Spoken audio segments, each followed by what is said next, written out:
Aponte flow sucks. You could kiss my But ankles. my uncle used to say tookus. Tookus? Uncle Dave? Yeah, you never heard of that? Tookus? What is a tookus? Let me see if tookus is actually like in the Urban Dictionary. How do you even spell tookish? Tookus. Tookus?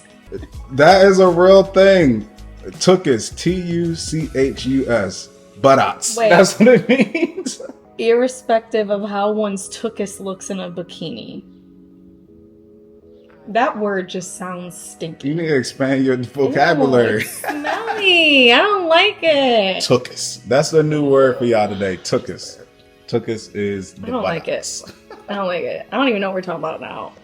What are we doing? All right, so in this video, like we said, we're talking about us starting to baby make and have a baby. We want to go through like our thoughts on it, our plans, some of the fears that we have, and just, you know, really discuss this whole process so people could know that they're not alone in this thought process, and they can also help us, give us advice if you've been through it before. So we're really excited. So first, baby making. Bre and I are 30 and 31, but part of this video, I'm dating an older woman, y'all. She's gonna be 32 and I'll still be 30 until the end of October, and then I'll be 31. Libra Scorpio here.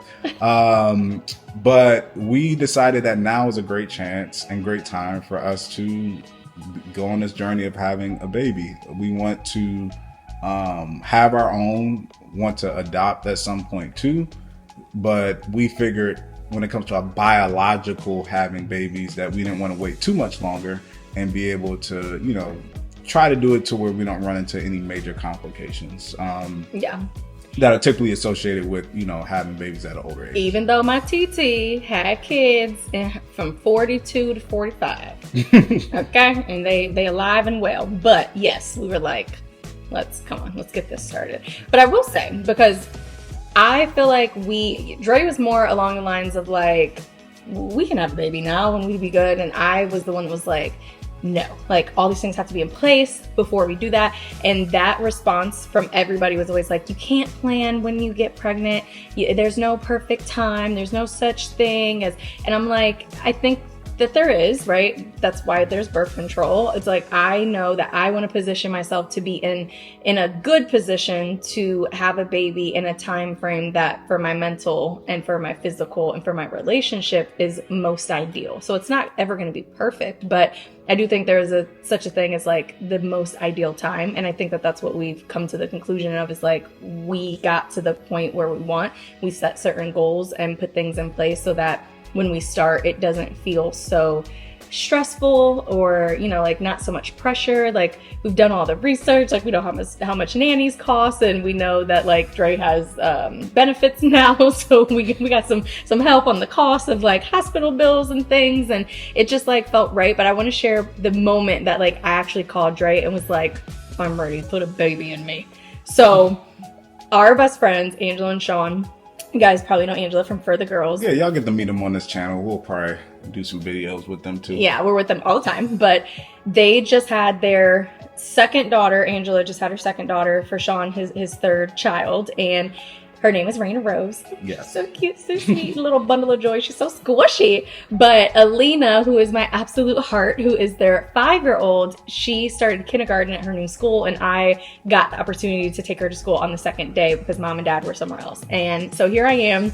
I got there at like 6 in the morning, and I'm like doing all the morning routine stuff with her, making her breakfast, pulling out her outfit, doing her hair, adding her bows, and giving her time to play and doing like a little morning ritual. And we're walking to school, and she's like holding this oversized book bag. It's way too big for her little body. I'm like, are you okay? Do you got that? She's like, it's okay, TT, I got it. And I just was like so overjoyed, where like, honestly, I had so much going on in my personal life at that time that like none of it mattered. Like in that moment, I was just like, I am so happy to like be this little person's big person right now. Like, I could just tell that she was really depending on me for like strength to like go in that classroom, and it was much like, you know, just having to like provide in a way that to me, my heart was just like, I am so ready for this feeling. If I feel this, and this isn't even my child, imagine how it's going to feel when it's like our little boy or little girl, hopefully.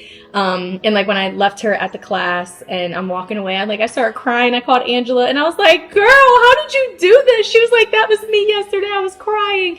And I just called Dre and I was like, oh my gosh. I was like, I want this. Like, I am ready for it.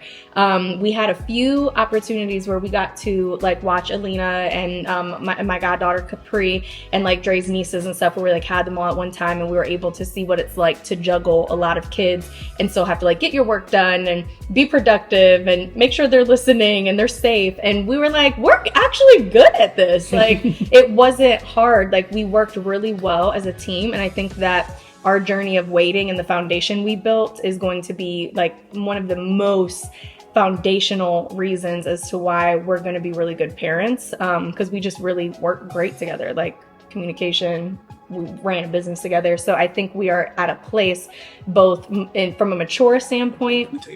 I'm bumping the table? Yeah, camera shaking. Oh, well, we're both in a mature space, a financially good space, and I think like lifestyle wise, we can fit a baby into our world without our world completely changing. And that's for me what made me be like, okay, I'm ready. But I'm curious to know for you, the moment that you really felt like, okay, now it's time, and kind of like your thoughts when I called you and said like, yeah, let's do it. I've always been okay with, I think like maybe a few years back, I was fine with like having a kid if that was what was happening. You remember that one time I thought you were pregnant? I was like, oh, you might be pregnant. We were somewhere. You were in a pool or something. Maybe it was when we were in Arizona or somewhere. You were like, something don't feel right. It was and you actually took a pregnancy test. Yeah. Because I was like, and you were freaking out. And I was just like, well, you know, if it happens, it happens. So I think I've been ready for a few years. I think part of what made me like ready to go now is, in full transparency, I told Bre this because she wants to adopt, and that's something that means a lot to her. And even if it came down to like we only adopt and that was it, that would still feel, you know, fulfilling to her. But I want, you know, my own kids, biological kids and things of that nature. And I remember telling her one time, like, I think we should start now because I don't want to wait too long. And then for some reason, like, I subconsciously resent you if we start running into complications due to age because we just waited so long. So I just thought it was a good time now to do it. But now, as like Bre said, we developed, we got older.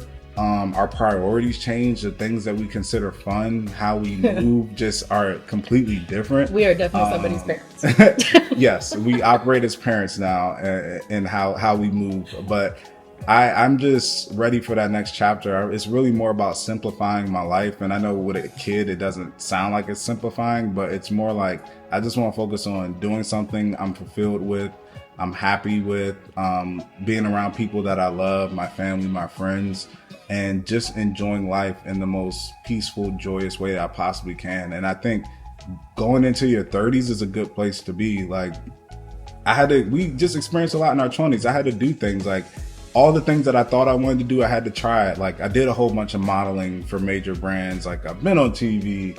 I went on trips for travel and all that stuff, like travel for work, which you think is always cool when you're younger. But then when you feel like you're living out of a suitcase, you're like, this sucks. I want to be at home. Yeah. But like, you got to experience all the things you thought you wanted to do and have certain experiences to know like, okay, this is what I truly want out of life. And now it kind of came, like we said, it came at the right time that we both were like, this is kind of what we want now. Like, we're ready. We experienced a lot. We did a lot. We know when it comes to us two exactly what we're trying to do with our lives, what we want to do with our careers and business. And we set ourselves up now with a good foundation to truly support a family. And it's, you know, knowing how things are set up. So we're really excited about this time and, you know, being able to have a baby for all the reasons that we mentioned. But there are some things that, you know, are fearful when it comes to this. So I know that Bre has her list. I'll start with mine. Is number one, like, as you guys have heard, Bre wants a girl. There's no doubt that that's what she wants. I'm hoping that we have a girl only because I hope for her sake that we have a girl. I don't really care. I just want a healthy baby. So that's one of the fears. I think naturally from any parent is just wanting to have a healthy baby and a healthy pregnancy, mom healthy, an easy pregnancy, all of those things are the things that I fear is just like not having a smooth process. Cause it's scary and you don't know like what could ultimately happen. I know people who have been pregnant and one doctor told them this and then they went to another doctor and another doctor told them that. And then you got to make a decision. Luckily, where we live, the area, we have one of the best women hospitals like in the nation. So that's a really great advantage for us. And Angela gave birth twice with the same OBGYN team in the same hospital. And so I'm going into it with like, her being like, they're amazing, everything's amazing, you're going to love it. So it's like, that makes it easier. For sure. And Angela being a Black woman and a woman of color, like that makes you feel good knowing that she had that experience. Also, it's like the fertility thing, like you never know. And I didn't realize it until one of my coworkers, shout out Brittany. She has a podcast called Fertility Ain't Fair. Y'all should check it out. But she talks about her journey of infertility and her husband, trying different things. But then I started to hear the stories and it kind of made me tear up because I didn't realize like so many people go through this process of infertility and it's truly a blessing to be able to have a child because so many people try. And then all the things that you have to try to do, I think is IVF and like all these different things. It's very expensive. And not only expensive from a money standpoint, but the emotional time, like it's just a lot on you and your relationship. And then as I start to talk to more people, I didn't realize a lot of people I knew that have kids dealt with it too. Like they're telling me, oh yeah, we tried for 10 years. Or we did this and we did that. And I would have never knew because they have kids here, but had no idea. So that's also a fear of like, okay, like I hope that nothing's wrong. Like, and the issue is that you never know what contributes to it. Like it's so many different reasons. So I'm just praying that, we have an easy journey, and that, things go the way that we hope they go. And lastly, I'm the money person in relationships. So I know the life that we want to live. And I just know where we want to live, which we love the area that we live in now. So raising a kid in an environment that we feel like is going to be conducive and healthy, with the way inflation is and these prices of houses and all that stuff. I'm not necessarily worried because I know God will cover us, but that's just always a concern. Like, what will it all look like? Where do they go to school? Like, where will we live? Like, I want to have the life that we ultimately want to have. So that's just something I'm always thinking about. Now, we can go into your fears. Bree's like, I don't want to lose my belly. My waistline is getting bigger. No, I'm genuinely excited for the big belly. What I'm not excited is after the big belly. Are you going to be like are you going to be tight big belly clothes or are you going to be like tight? Tight? It's going to be booty do, okay? It's going to be a little lump back there, a big bump up there. No, I am genuinely so excited for it to be like a hot pregnant mom, okay? Like, remember Cece? She was wearing like 6-inch stilettos until she was like 9 months pregnant. Cece a different breed. Yeah, but that's goals, okay? Like, I want to be like a fly hot pregnant girl. No, I'm excited to like show off the belly bump. The thing that I'm scared about is obviously like, I think for all women, it's like we don't want our bodies to have to go through that much trauma. Like, it's a lot. Like, getting pregnant and getting bigger, sure. But like after pregnancy, like we already know everyone is, or should be, at least in my mind, terrified of giving birth. It's like, what? This little alien is going to come out of my little tiny hole down there? Or I'm going to get sliced open like a monster and there's going to grab the kid? It's really terrifying. But so I think we're all nervous about that part. But it's more of like after the baby is out, then what has to happen from your body all to like try to get back into your normal place to just do it again and then do it again and then do it again and do it again. It's like, so I think for me, like the easiest way for me to kind of get through the pregnancy stuff is like, I want to try to have them back to back to back. My goal is to 3 biologically, and then adopt 2 who are tweens when our youngest is like around 5, so that way we can explain to the kids like what adoption is and like why we're doing it, and you know, it makes sense from like a household standpoint. And then tweens are the kids in, you know, foster homes and in the adoption system that are least likely to get adopted. They usually age out of the system, so they're the ones who need the most help. So that's why I like tweens. And I know a lot of our friends and family are like, what if they're crazy or what if they have issues? Like, you take that chance with any kid you have. It's a concern I have too, but yeah, but it's like, if anyone can help them, it's us. So I'm excited for that part. But we have to get through one baby first. If I hate the experience of being pregnant and going through childbirth, then we're gonna have another discussion. But the goal is 3. So I already know that once the first one is actually here, like any of this pain, whatever that she went through, when she sees that one, it's gonna make you want to do it all over again. Knowing you. That's my hopes. Yeah, I want to feel that way. Let's just hope I like make it through the birth without like passing out, or because I'm just, y'all, I get so grossed out by anything. Yesterday we're watching SEAL Team and someone hurt their leg, and I literally, it was like taking everything out of me not to barf. Like I just. Her mom's a labor and delivery nurse. I get clammy. Look, I'm clamming up right now just thinking about her mom's a labor and delivery nurse, so she's going to help with that process. Anyways, okay, so that's a fear. But then if I'm being honest, vulnerable, and transparent, y'all know, if you've been watching our show, that your girl has dealt with serious anger issues. The like optimism like that I've, you know, struggled with. It's like I'm always dealing with like how do I be more optimistic. Like I have a natural negative thought and tendency like mindset that I have to work very hard on changing. Like depression and anxiety is real, and I struggle a lot with those things with my normal emotions. Imagine me pregnant where my hormones and emotions are out of this world. It's like I'm going to have to work extra hard to make sure that I'm still showing up as the best version of me, to show up as the best version for him. And then, you know, I hear all the stories out there about like postpartum and like how hard women are essentially like just kind of thrown into something where it's like, yeah, it sounds good, like, yay, we're gonna have a baby, but then they can't control their emotions, and they feel ways that they don't want to feel and think ways they don't want to think. And that really scares me, like not to be in control, especially when control, like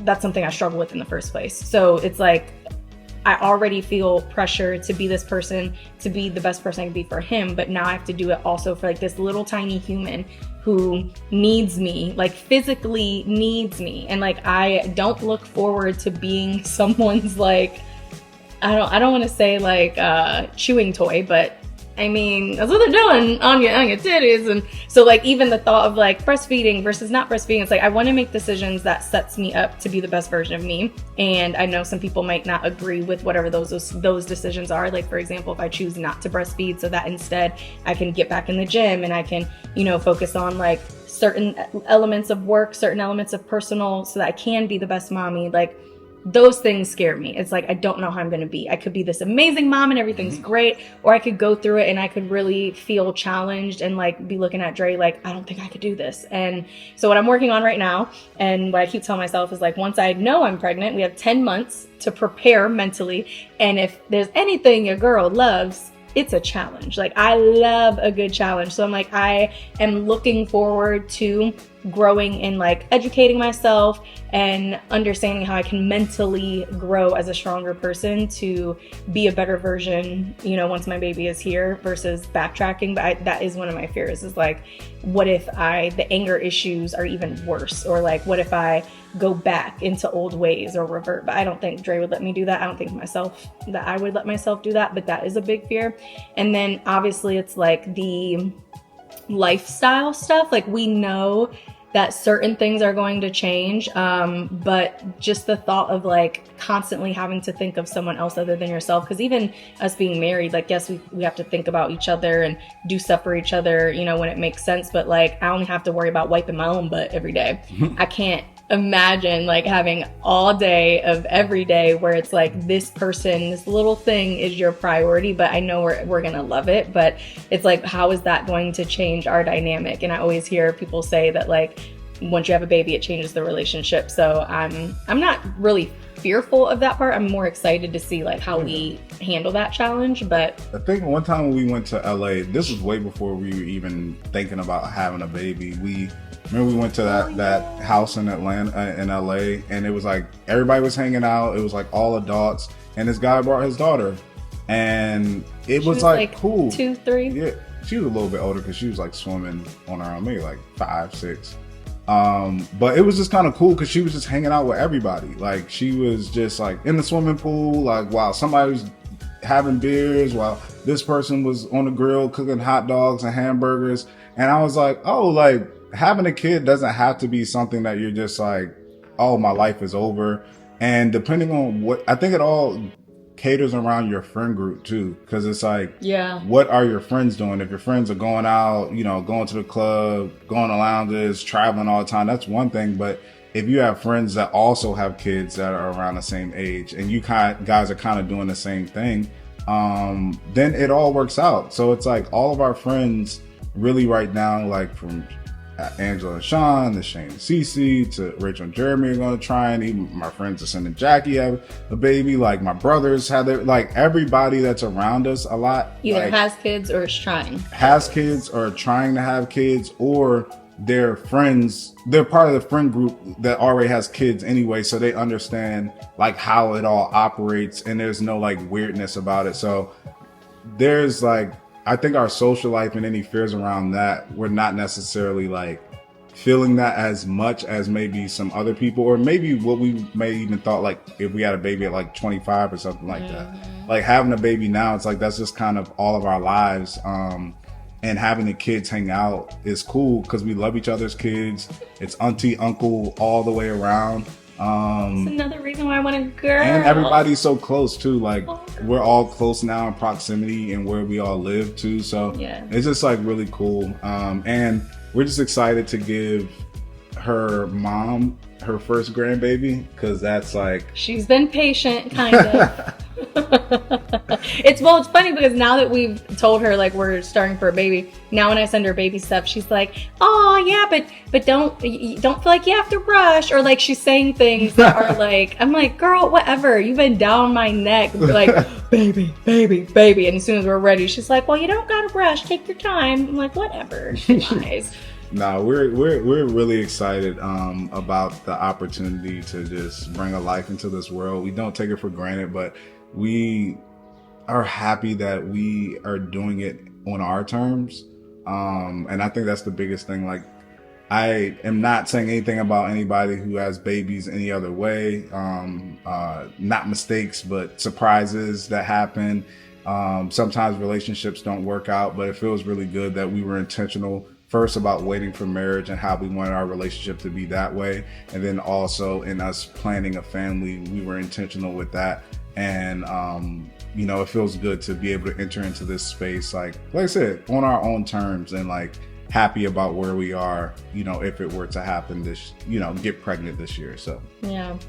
Should we share what I want to name the baby? Nah, we're gonna wait. Why? Y'all not stealing names here. We don't know them. I don't care. Nope. Oh, it's so cute. It's a boy name, but for a girl. Yep, we got boys' names and girls' I'll give you a names. hint. It starts with a B. Oh Lord.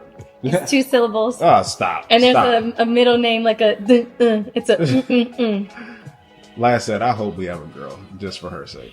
Yeah, well, so all the friends, everyone, including his brothers, all have girls. So I'm like, it's not going to be fair. If we have a boy, all these girls are going to just walk all over him, and then I'm going to have to make him be a little Dre, and he's going to be a super great gentleman, but like, they're going to like, you know, he's going to be like left out. Everybody here, so it's like, yep, Naomi, Dre, Ava, all Capri, girls. Serenity, Alina. Only one is Kylan. He's in Columbus. Yeah, but that's so it's like I want like all of our girls to be best friends. Like the boy's gonna mess it up, and then honestly he's probably gonna be cute and have all the swag. He's probably gonna end up dating all of them, and then he gonna look like the bad guy, and they're gonna be like, Bree, your son is a hot mess, and I'm like, he grew up with all these beautiful women. I don't know what to tell him. Yeah, I don't Tina want and Jack it. aren't here either. I was thinking about there's no, in this area here, there's no girls. I mean, no boys. It's a mirror. And all the things, dance, cheer, bows, skirts, dances. Like, I can't wait. She wants a girl. Mom. But like I said, we're excited. If you have any suggestions, any things that you know that work, any ideas, leave them in the comments. Let's talk about it. If you had those same fears, if you like, I think Bre has talked to some people who gave like great insight on like, oh, I did this, or oh, I tried that and this helped me, or go talk to this person. Like anything you could do to help in that situation, or you had that experience, like let us know. Leave in the comments. Also, if you have any good baby name suggestions that start with B or D for boy or girl, leave them down below as well, because we plan on having more than one. I really am obsessed over the 3 names we picked out. Yes, but we like things could change. So let me know if you have any cute B or D names. Yes. I think that's it. Yeah, make sure you go to relationshiprestore.com. If you want us to answer any questions, give me advice on things that we've been through, we could definitely do that for you. Just go to the website and let us know. And also, like I said, join our community so that you can be around other like-minded individuals and we can have events together, have fun together, learn together, grow together, and restore our relationship. So thank you. See you later.